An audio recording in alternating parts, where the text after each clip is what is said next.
we have some questions that as a group we have been discussing as we've developed this webinar. And the first question, so I'm going to pose these questions to our panel to share their ideas with us. The first question is about policy and I guess perhaps theory and concepts and practice and how that influences the implementation and the actual use of the term, but also lifelong learning practices. So perhaps we can go back to the other side of the ocean. And Lauri and Zvonka, would you like to add some? What are your thoughts about that? Should I start, Lauri? Yeah, okay. Okay. So from a more general point of view, I would say that policy is on the one hand side and practice on the other one, or on the top and on the bottom, or grassroots, we can also name it like that. But I strongly believe that there should be a constant flow from the top to the bottom and from the bottom to the top, meaning that policy, of course, provides the legal basis, provides financial and moral support, but it should be strongly supported by experts, so professional input and researchers' input and so on.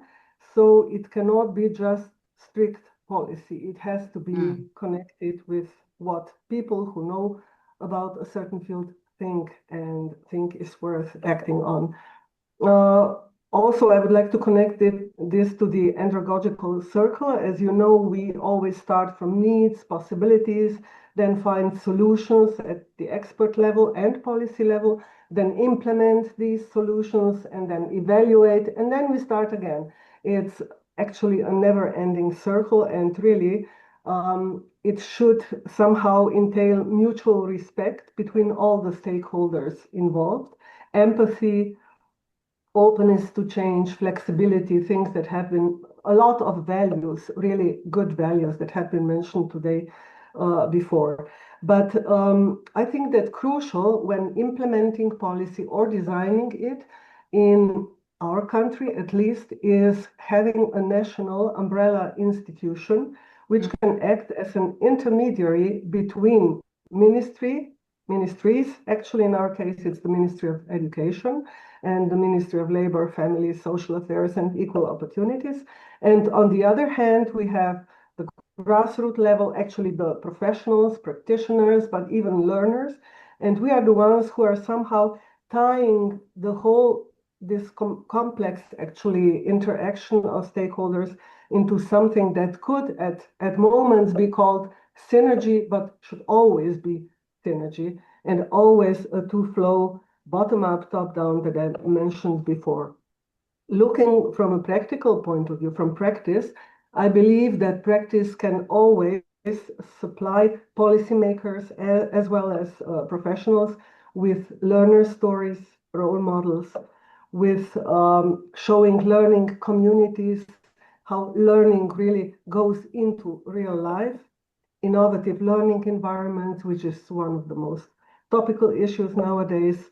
From practice, we can have great examples via guidance and outreach.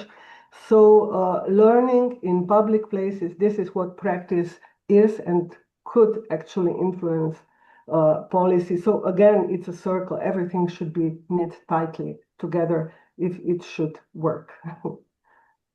Okay. Okay, if I may continue. Yeah, very wisely say that this is a kind of entity in which there are connections and interconnections. So policy and practice are interconnected, and there should be kind of interaction between these two levels for lifelong learning. But also, it was very wisely said by Zvonka that civil society is needed in between. And also associations are needed in between in order to strengthen the implementation side on practitioners, and also a kind of intermediator to to discuss and or communicate the practice to policymakers. So and also, if I would like to add one more part for this entity and its research, especially if I take my country, Finland, every policy should be kind of made research-based, at least that has been the kind of ideological view for the policy making, that research should be included either to policy making and also to the practice. So researchers are also needed to support this structure to flow. But there are some gaps. I would like to mention two gaps. One is on global level. We all know how UNESCO works, for example, and UNESCO Confindere process, which has been there already decades. So, and the end results of Confindere conferences, the frameworks are also, and they should affect the policy making on member states. But those statements are not legally binding. So it's a kind of, there should be a kind of a strong mentally binding way to affect policy making, and that might be a challenge. And we know now next year, as the Grail report will be published, how these Marrakesh framework for action recommendations have been implemented, or have they been implemented? So it will be a very interesting question. So there is one gap between the policy making on national level and how this global or regional policies affect to the member states. And the same issue is also partly in Europe, because we have a certain kind of multi-level structure of policies in Europe, and that's something on EAE we follow very much and try to advocate also the policy making.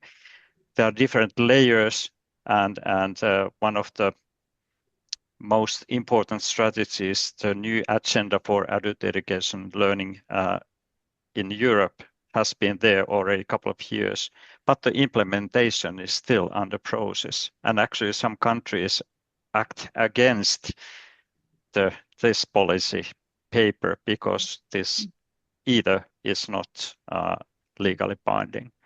So, and therefore, as I said, the associations and civil society organizations are needed in between policy and practice in order to ensure the implementation or support the implementation, and also ensure that the policymakers in each of the country also understand how important this strategy is on upper levels on European level or on global level, how important they are.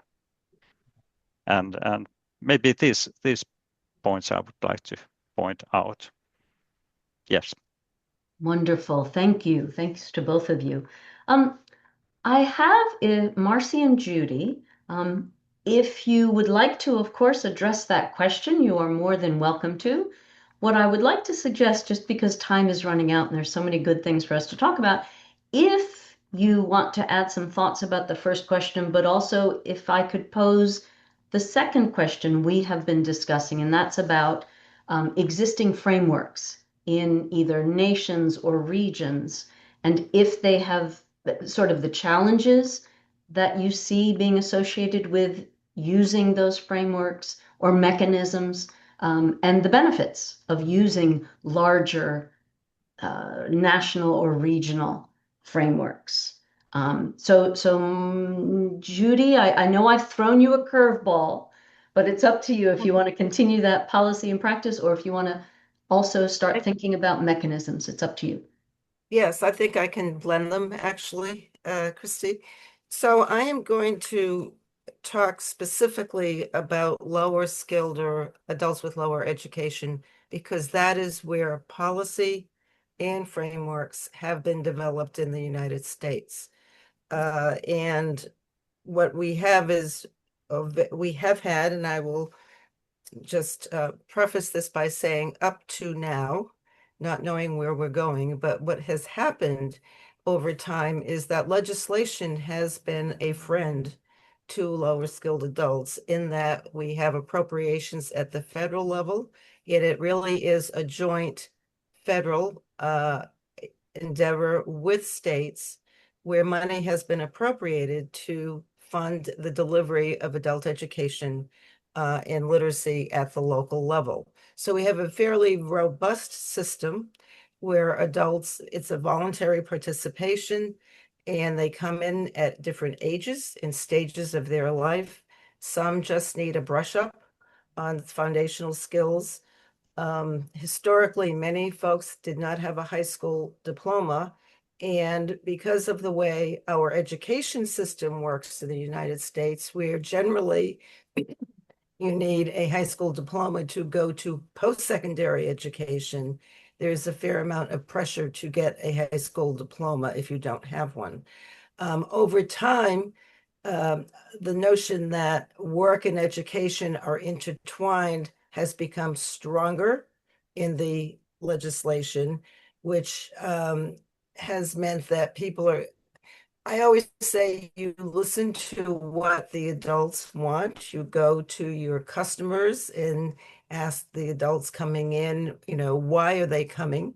And most people are not coming so that they can read to their grandchildren, but rather they're coming because they need to go on to a next step and they need more education to get to that next step.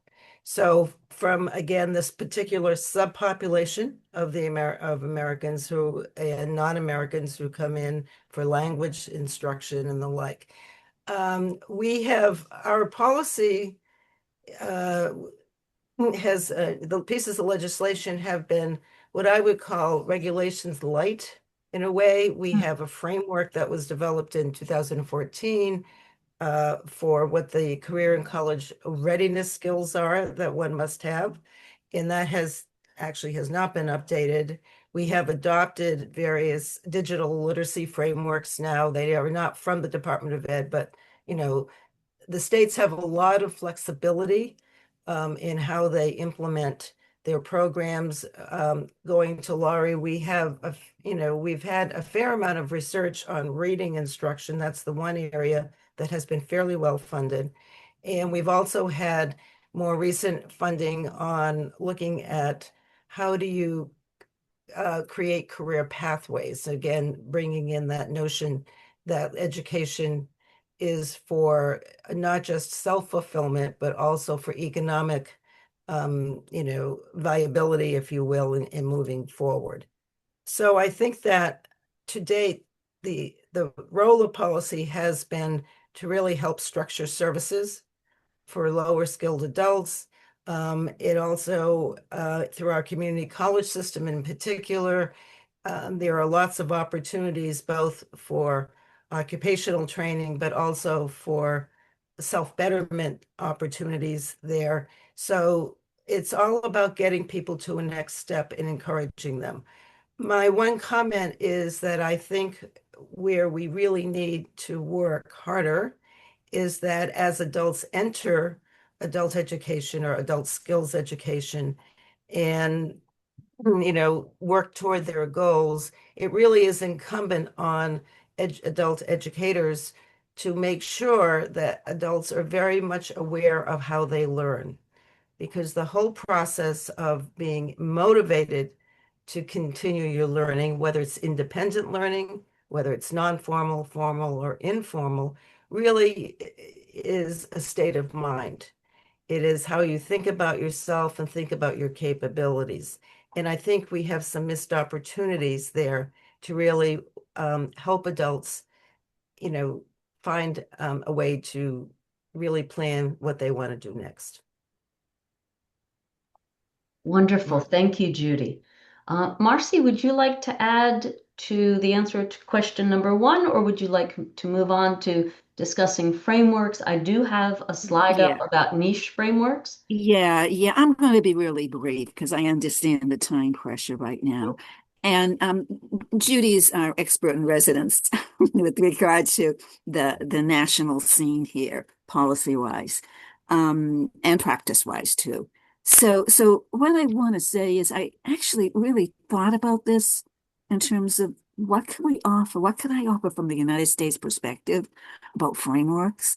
And if we can't offer, because we're not centralized, we're more state focused in many ways. But what I did come up with something is that I ended up coining niche frameworks. And bear with me because I'm still thinking out loud about this. But a niche framework is, as a niche suggests, it's a particular population, it's a particular group, it's a particular part of society. And so I came up with two that I'd like to share with you. One is the emphasis on preparing institutions, helping institutions, now specifically the niche here is higher education, and preparing them to deal better with the adult learner. And so if you're not familiar with this, you might want to go on to the CALE website. CALE stands for the Council on Adult Experiential Learning. And they've actually been working with this notion for a while. And what they've come up with a framework that's very robust in nature. It's robust because it balances the research that undergirds it, along with the very practical reality of adults trying to access, not just access, but trying to navigate in higher education. That's the first one. And the second one, okay, can you want the next slide, please? Yeah, okay. So I want to say, along with this focus on adults in higher education, I really want to recognize my colleagues, Amy Rose, Javita Ross-Gordon, and Carol Caseworm, because they put together something that they've been working on for a long time. And it's just come to fruition, and they actually won the award at AAACE for it this year. So, little kudos to them there. But their book essentially is creating a place for adult learners in higher education. So it's the two of these together that give us a really good niche framework or frameworks for dealing with this phenomenon of adults, learners, trying to navigate, and trying to succeed, and trying to find a place and space in higher education. Okay, that's the first one. My second example, and again, I'm going to try to be really brief here, is a project in a book called Learning for Democracy. And you see what it says there. It's a framework for civic education. This isn't published yet. It'll be published in 2 days on Friday, November 14th. But what I like about this, it is a framework. But it is a framework for how it's not just a form of government. They're not just talking about democracy as a form of government.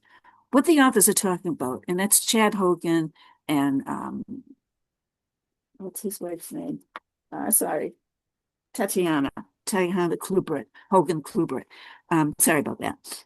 But it's a framework that offers us an opportunity to look at democracy, embrace democracy, not just as a government, like I said, but it's a way of learning to understand the principles and learning to live together as citizens. And that's why the subtitle is a framework for civic education.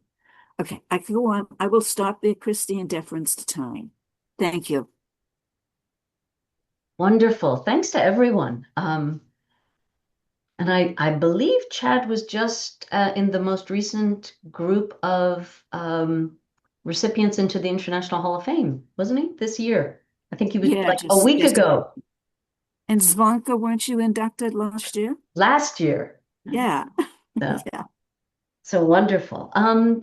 Okay, so taking all of those, I want to say good, deep reflections on our field. Now we turn a little bit to, let's say, a little bit more to the practical. Okay, and what we thought we would like to finish our panel discussion with is some examples. Give us some case studies, some examples that you think would be helpful for our group to hear about how lifelong learning is implemented, is demonstrated in either, again, your country, your region, your wherever, whatever environment that you want to share with us. So, Zvonka, would you like to share a case study with us or an example?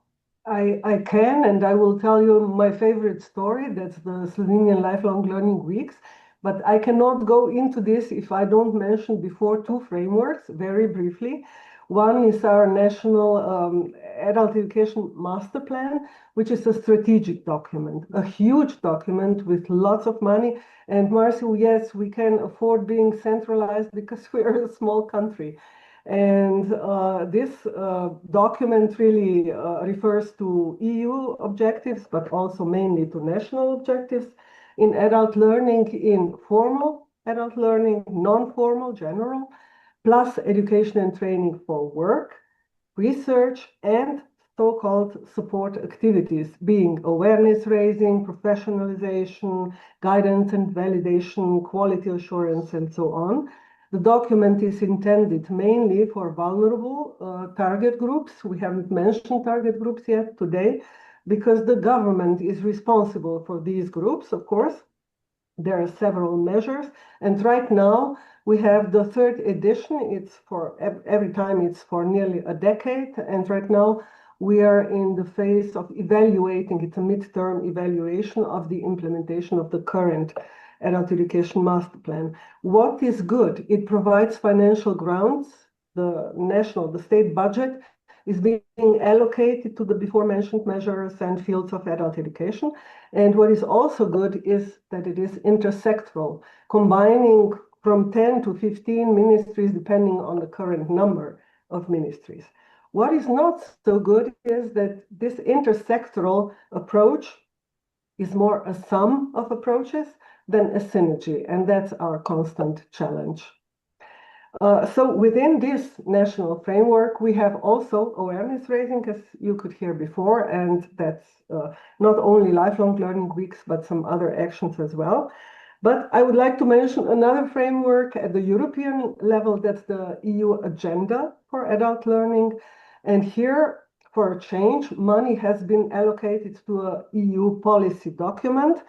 So every 2 years since 2013, member countries can apply with projects, and which is the best is that we can design these projects according to national priorities, and we can do things that we cannot do via national strategies and so on. So we can be very innovative and all that, very flexible and so on. And we can also very easily react to new EU initiatives. You might know that in 2023, it was the European Year of Skills. And through the European agenda, we could support this initiative by creating events and other things related to the European Year of Skills.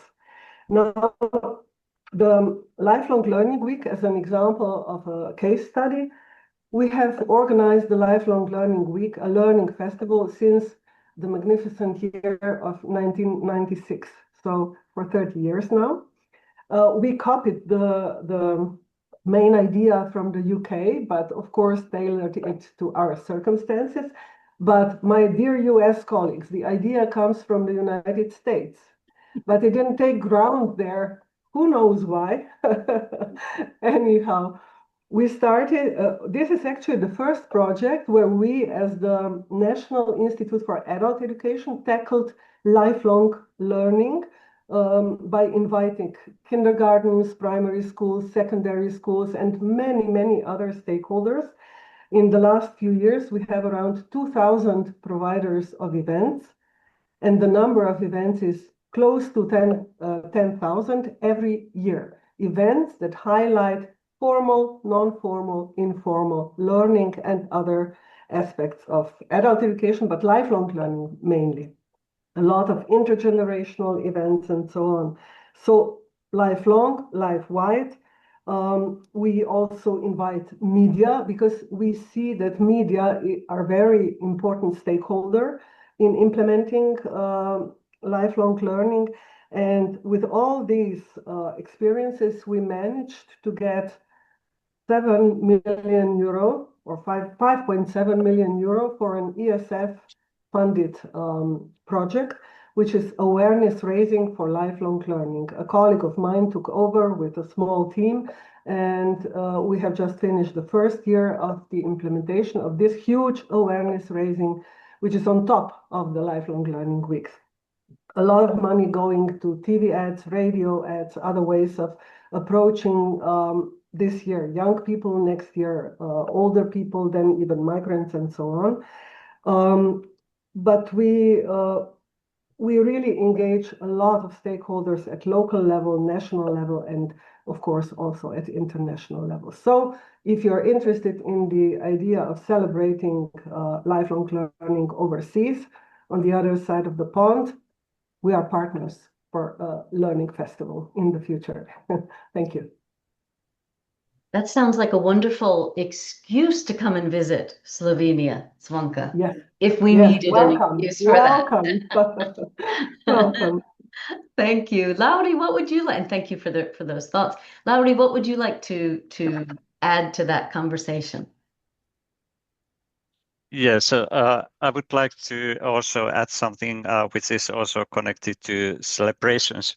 So last year in Finland, we celebrated our foundation's anniversary, year 150 years anniversary on the year of Bildung in Finland, year of sivistys in Finnish, or building in Nordic countries. So the societal aspect for lifelong learning was actually discussed during the year, and also citizens were invited to think about what is the meaning of learning, what is the meaning of using the issues you have learned for the society, and how the culture, arts,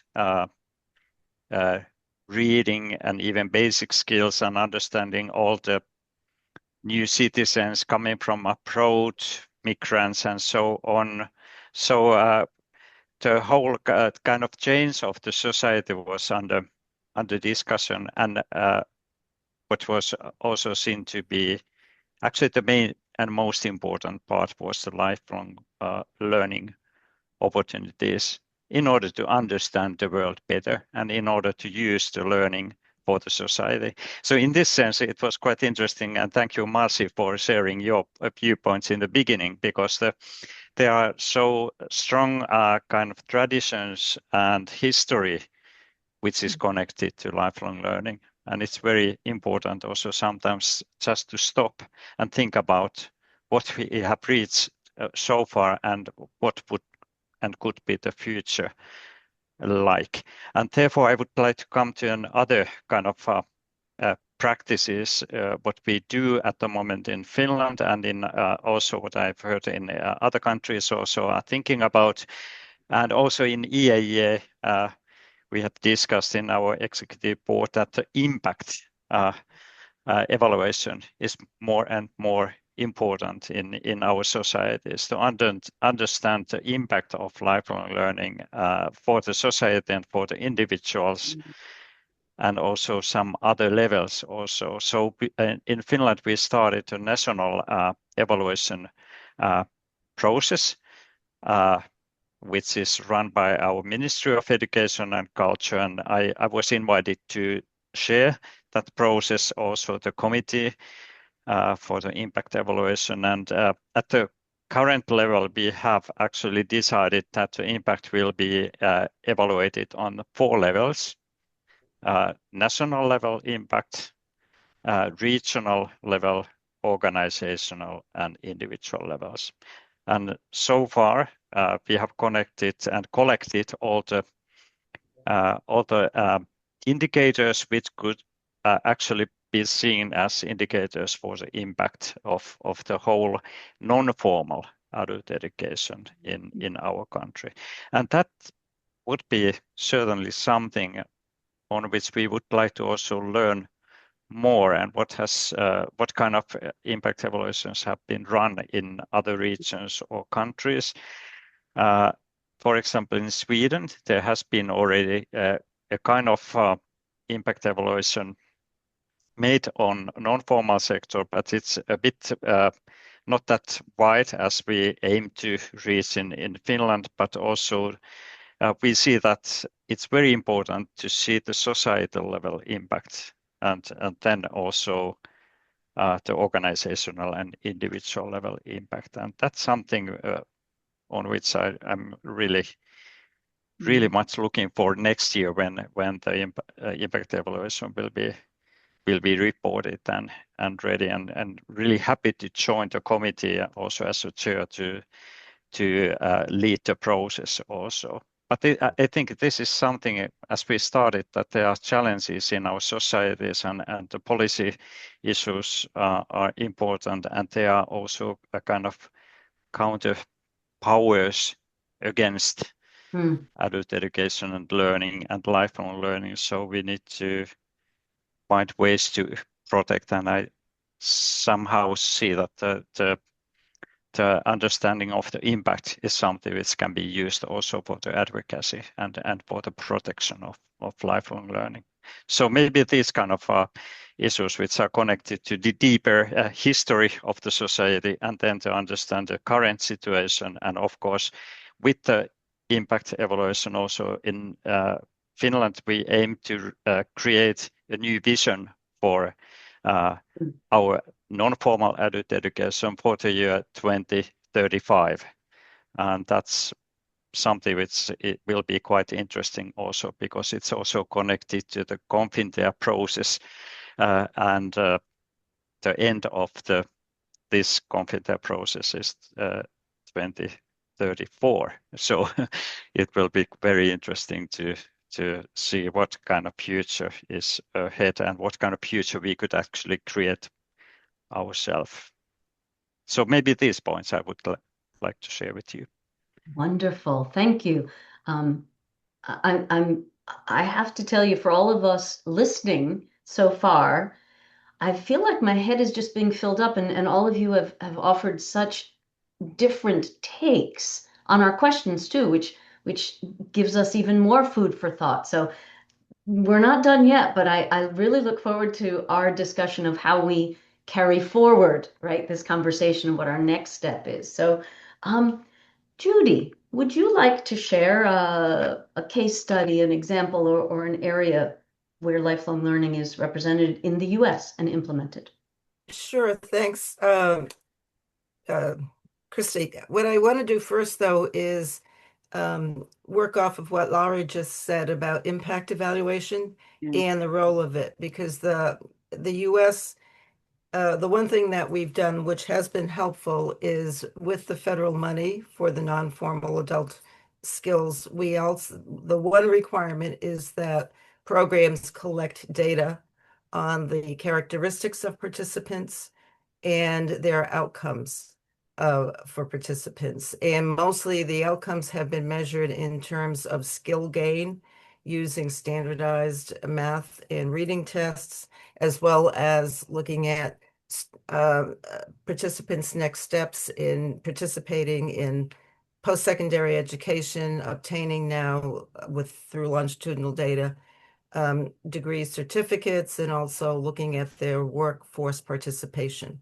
So we have a very robust database, lots of discussion, as you might imagine, about other indicators of success and how to collect additional data that have not been collected. But we, through the legislation, have conducted countrywide national evaluations of our non-formal system every so often. I think we've had 3 or 4 of them in the past 30 years. So we do that. We also have a fair amount. Part of the work that I do is looking at state level evaluations, looking both at the systems part of that, how the programs operate, and then looking at student performance. So we are looking at them at the systems level and at the individual level. Just quickly, the example I'd like to talk about is that National External Diploma Program, which was begun in the 1970s when competency-based education had a big following, if you will. And we were in New York State, and at that time, the New York Regents Diploma Program, which was a a novel way to look at higher education degrees was underway. And the philanthropic part of our country, Ford Foundation, Carnegie Foundation, had a lot of interest in looking at how one could look at this for high school completion. And so what we did was essentially create a competency-based applied performance assessment system that enabled adults to work their way through a process to obtain a high school credential.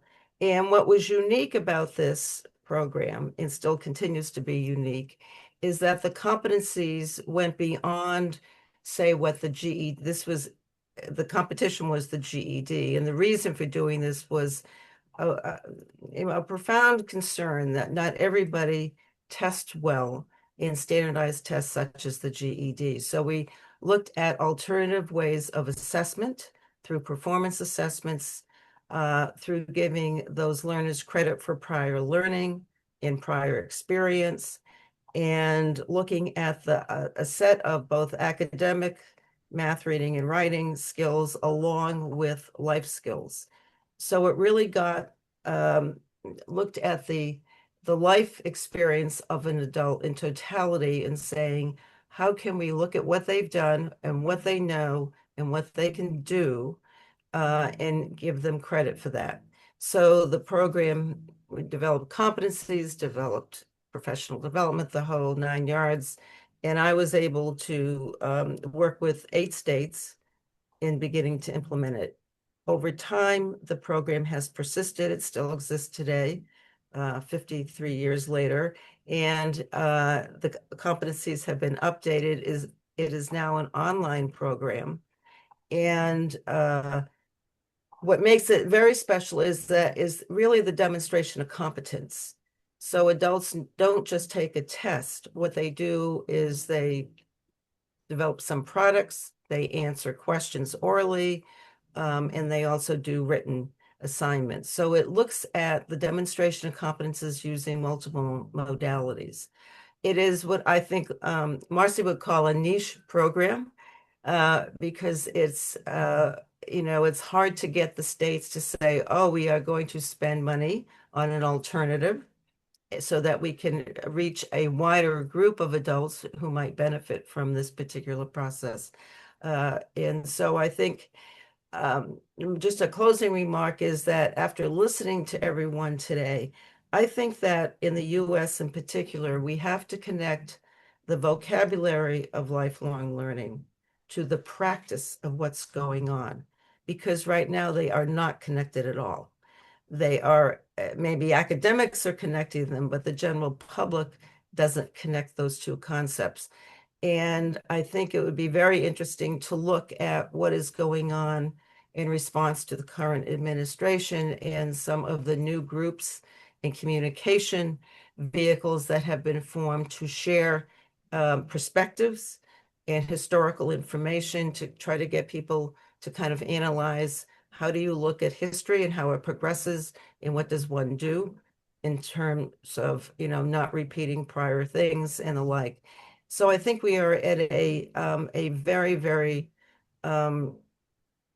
central time, if you will, to kind of connect the dots on these things. Oh, wonderful, Judy. Thank you. Thank you for sharing that about that program. It's great. Really great information. Marcy, would you like to give us one more example of lifelong learning? And if you need me to share, I will. I'd love to do that. But before I do that, I just want to pick up on what Laurie said about the impact evaluation. I think that's so important. And I'm glad that has come up. I spent a number of years in correctional education. That's before I even got to the university as a professor. I was in a lot of different niches, so to speak. But there, impact evaluation wasn't just a nice thing to do, it was essential. It was essential because we're talking about not just what kind of skills can these individuals, the incarcerated population, what kind of skills can they be provided, but more important than that is, can they learn to live in society again? Can they learn to live in society again as criminals? And how does the education program cultivate that?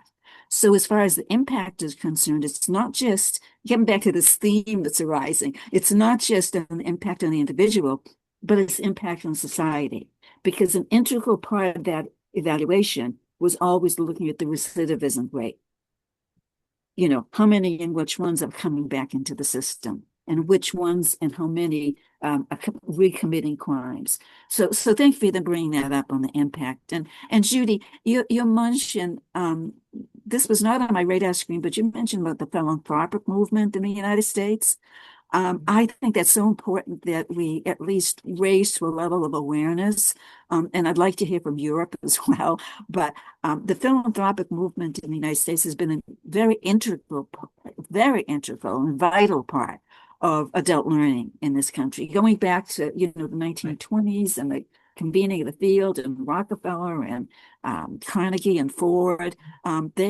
Those individuals contributed a tremendous amount to not just the inception of the movement here, but also the vitality of it. And along with that, we've got a very big volunteer movement here in this country. And so what we have is a lot of volunteers working with adults as learners too. Okay, that's not my case, but this is my case. But I couldn't resist just saying, thank you so much for bringing those points up. So I thought really long and hard about, what can I offer as a case from the United States? And this is what I finally came up with. I came up with a whole system. And that whole system is this community college movement, the community college system in the United States. And so as far as regionally is concerned, the question said regional, I wanted to focus on the Northern Virginia Community College. It's where I live, and Judy's in Washington, D.C., right outside of that. But the reason I selected the Northern Virginia Community College and the whole movement in the United States is because it addresses the formal, the non-formal, and the informal all at the same time. So as far as, again, I'll be very brief. I'll try to be very brief about this. The formal aspect is the associate degrees that are offered. And the associate degrees are twofold. One is for vocational training needs, and that leads to entry into the workforce. But the second is on the 2-year college curriculum, which leads to transfer to an institution of higher education. Now, in the state of Virginia, I'm not sure what happens in all the states, but in the state of Virginia, there's been an agreement between all the state colleges and the community college that if these people do, when there are some criteria, they do well enough in those 2 years, they're automatically transferred into institution of higher education in Virginia, essentially. And that's morphing and changing because now we have a lot of people because of affordability, rather than going to a college, because universities cost here in this country.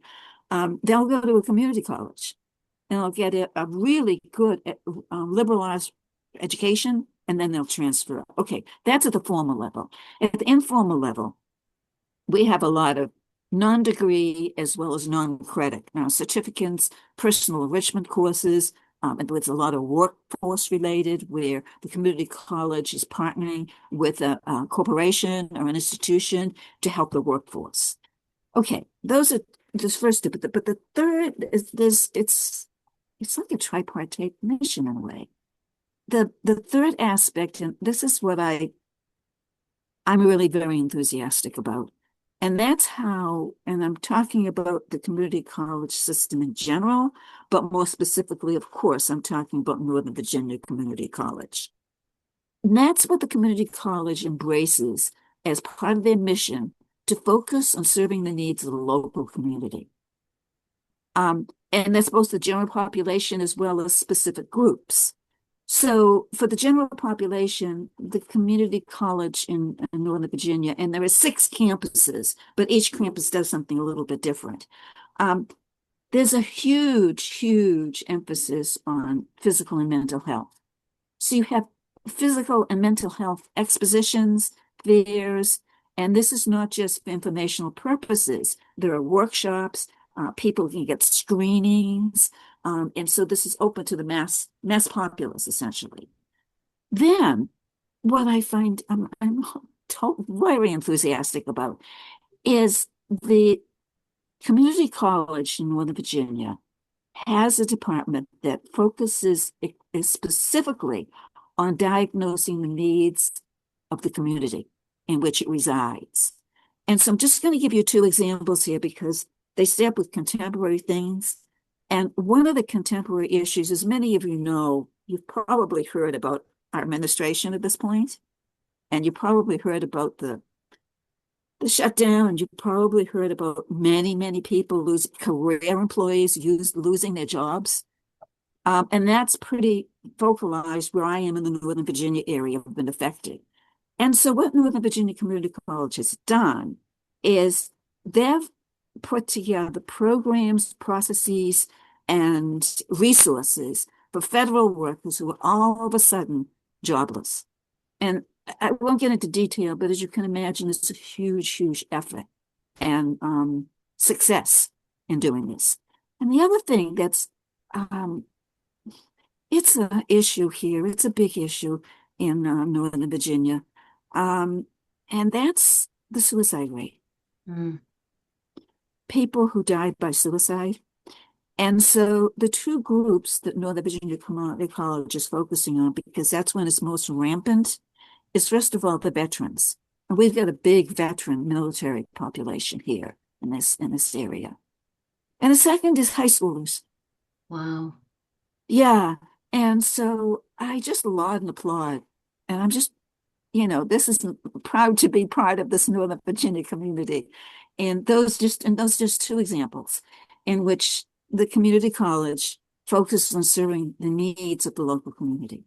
Okay, that's in a nutshell, but you can probably see why I selected this, as I think there's some uniquenesses to the community college system in the United States, and this is it. That's it. Thanks, Christy. Thank you. And Marcy, I'm so happy to kind of finish up our panel looking at all of our examples, but the example of community colleges throughout the US, they're a jewel in our crown. I don't know if we can say that in the US as crowns, but and very often under noticed or not as lauded as they could be. So thank you for sharing. So Greta Peluco will now, thank you. And thank you to all of our panelists. Could we, as a group, I hope you can find on your screen, if we'd like to just give a little reaction of thanks to our panelists. Thank you so much for your thoughts. They spanned such a great breadth and scope of ideas. So thank you from del fondo de mi corazón. Thanks to all of you. So time is fleeting, as we would say. So how about we do this? I'm going to pass the microphone over to my colleague and co-organizer, Greta Peluco. Before I do that, I would invite you, we won't have time to address your questions today, but I would invite you to document your questions in the chat window right now. We promise that we will take them, look at them, and then use them as we develop our next webinar, our next discussion together. So Greta, without further ado, I'll mute myself and pass it along to you. Thank you, Christy, and thank you so much to all the panelists. It was amazing to hear your stories and your expertise. Also, thank you to the audience, because I saw we had a very engaged audience with a lot of comments and questions in the chat. So as Christy was saying, please share your questions now so we can save the chat and address them later. We're going to send also the presentation from Marcy with you as well. And I saw that also Lauri and from Zunca teams, we had some resources that they shared in in the chat, so we will share everything with you as well. And by thanking the panelists, I would like to do a very brief wrap up of what was said during the hour together. It's not going to be easy because a lot of things were shared, a lot of food for thought. So it's going to be very, very brief to concentrate everything together in just a couple of minutes. But we saw the main difference in the frameworks between the US and Europe. We saw that in Europe, we are a little more centralized because we have some objectives from the European Union. But then on the national level, we have different systems to implement these frameworks inside the borders. In the US, they are more free to implement this because there is not this centralization as we have in Europe, so they have more freedom in implementing. But then we also talk about the philanthropic movement in the US that we didn't have here in the EU, so that's a huge difference also in the funding situation, for example. Then we went through the examples in Slovenia and in Finland, and how Finland is focusing on the impact, to use also this as a tool for advocacy, to advocate for adult learners. And then the big master plan in Slovenia and the events that brings together different generations, but also horizontal sectors from non-formal, informal, and the formal sector as well. And then back to the US side, the program that Judy was mentioning, that is actually creating a system to allow the learners to actually show them, demonstrate their competencies instead of just a simple test where maybe they will fail, not allowing them the test to bring out the best of them, their potential. And then back to the community college in Virginia, the formal and non-formal degrees, the issue with the transfer of credits, and the focus on the needs of the community, depending also on the time they are living. So it was a very interesting discussion. I was not able to frame everything together, as I was saying, so I hope I did my best in this. But as Christy was saying, a second webinar will follow up. So please stay tuned, because we will send more information about also the webinar. We will share also a statement based on the results of this first webinar that will follow up and then create the foundation of the second one. So thank you so much again for being here. We will let you know when the second webinar will be. So far, no dates. So again, stay tuned. We're gonna definitely come back to you on that. And Raf, if you wanna maybe close with a few words, then we can pass it on to Christy. Thanks so much for the summary. I think this really captured the discussion today very, very well. I'm actually very impressed right now. So there's not a lot to add from my side, apart from telling you again, thank you for your contributions.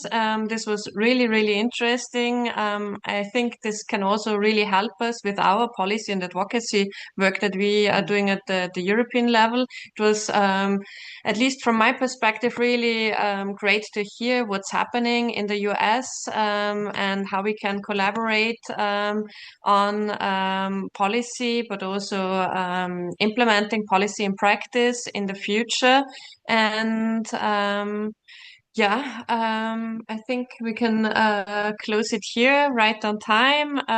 My colleagues have saved the chat, so we will definitely be able to get back to the questions. And thank you. Yeah. Thank you all. Thank you, Christy, Judy, Lauri, Zvonka, and Marcy. Thank you so much. Thank you Thank all. you. Bye-bye. Bye. Bye.